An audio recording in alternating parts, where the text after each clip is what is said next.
We're talking today with author, church historian, and missiologist David Garrison about his new book, A Wind in the House of Islam, due to be released later this year.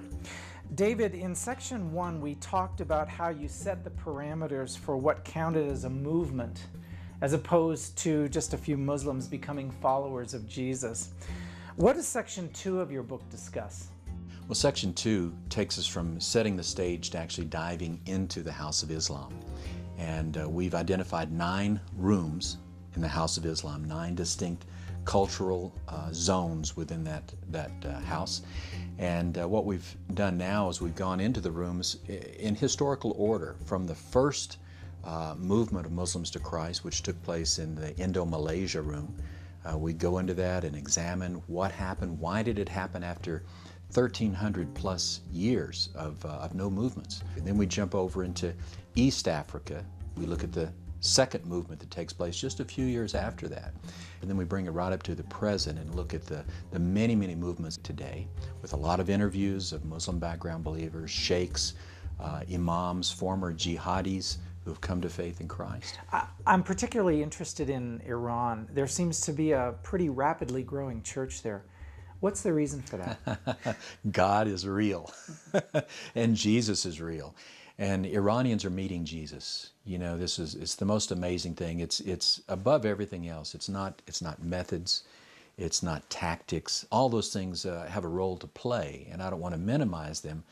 But at the end of the day, Jesus is either alive or he's not, and he is. And they meet him and they encounter him, and he fills that void in their heart.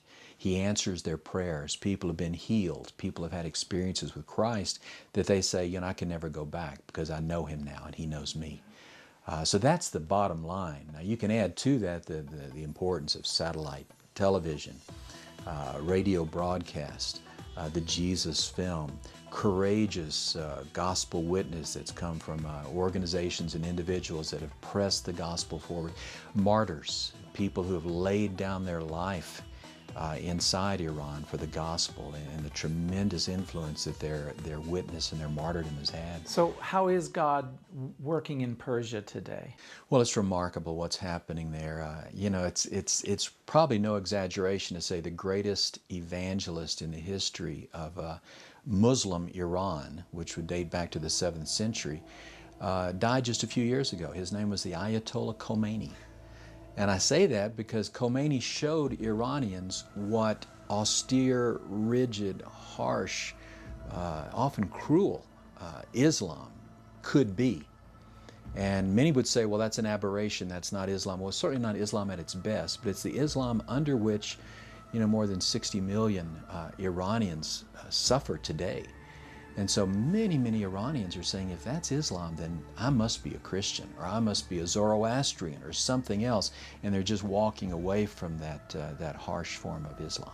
One of the things you write is that Westerners mistakenly believe that Muslims struggle with loyalty to either Jesus or Muhammad. But this is rarely the case. Why? It's so exciting, you know, this is one of those wonderful discoveries, because we think that somehow in the Muslim world, Jesus and Muhammad are in competition. But once a Muslim comes to faith in Christ, once he meets the Christ of his dreams, of his visions, of his answered prayers, Jesus is in a whole different category. Now, whether or not he's got all of his theology worked out about the incarnation and the Trinity, that's a separate issue, but there's no comparison between who Jesus is and the one who's found him and saved him and redeemed him, and who Muhammad was. Well, you tell the story of one man who I thought was very interesting, because you say in your book that he found Jesus in the Quran and realized that the Quran spoke more about Jesus than it did about Muhammad. Is that right? Oh yeah, 96 references to Jesus in the Quran. So tell me a little bit more about this. Well, that's been surprising. You know, again, we tend to compare the Quran with the Bible. Which one will be the authority? The fact of the matter is, for Muslims, there is no question. The Bible is just a book. The Quran is their authority, but they don't understand the Quran. I would venture 90% of Muslims from one end of the Muslim world to the other don't really understand 7th century Arabic, which is what the Quran consists of. And consequently, it's almost like a magical book. They revere it, they hallow it, they'll do whatever they think it says, and they get manipulated as a result. What's been striking is across the Muslim world, as Muslims are reading the Quran in their own language, in Urdu or in Bangla or in Bahasa Indonesia or in some language that they really understand, we've had Muslim after Muslim after Muslim who says, I read it cover to cover and I realized for the first time, I'm lost. Because there is no assurance of salvation in the Quran. It never was intended for that. And once they realize there's no assurance of salvation, no clear offer of salvation, they set it aside and they go looking for salvation. Tell me now, what is section 3 of your book about? What we've done in this book, we've said we're going to take a phenomenological approach, which means we're going to suspend our judgments. We're going to just describe accurately what's happening, what the situation is.